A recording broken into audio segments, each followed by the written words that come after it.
Hello and welcome to ashford.com. You are watching an interesting video on why do we hiccup?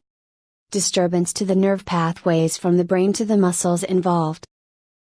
Please read this disclaimer carefully. According to a new study conducted by health economists at the University of East Anglia and the Centre for Diet and Activity Research in the UK, walking or cycling to work is better for people's mental health than driving. Most of us have experienced hiccups, an uncomfortable, sometimes embarrassing, but usually short-lived experience.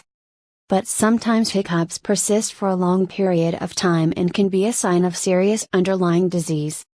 What are hiccups? Hiccups are bursts of inspiratory, breathing in, activity. The muscles we use when we take in a breath are the intercostal muscles situated between the ribs, and the diaphragm, a sheet of muscle below the lungs.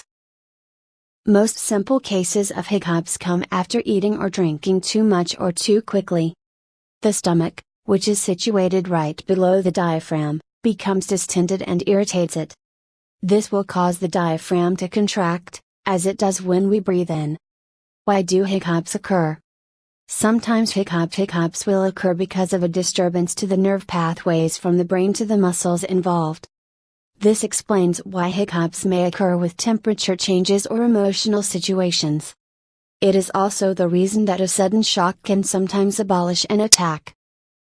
Persistent hiccups may signify problems in the brain, spinal cord or any of the structures around the diaphragm or chest wall. Everyone has their own pet remedy for curing hiccups. Simply holding your breath is often effective.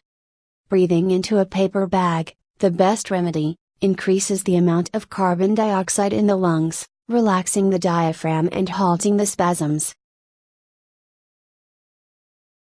References.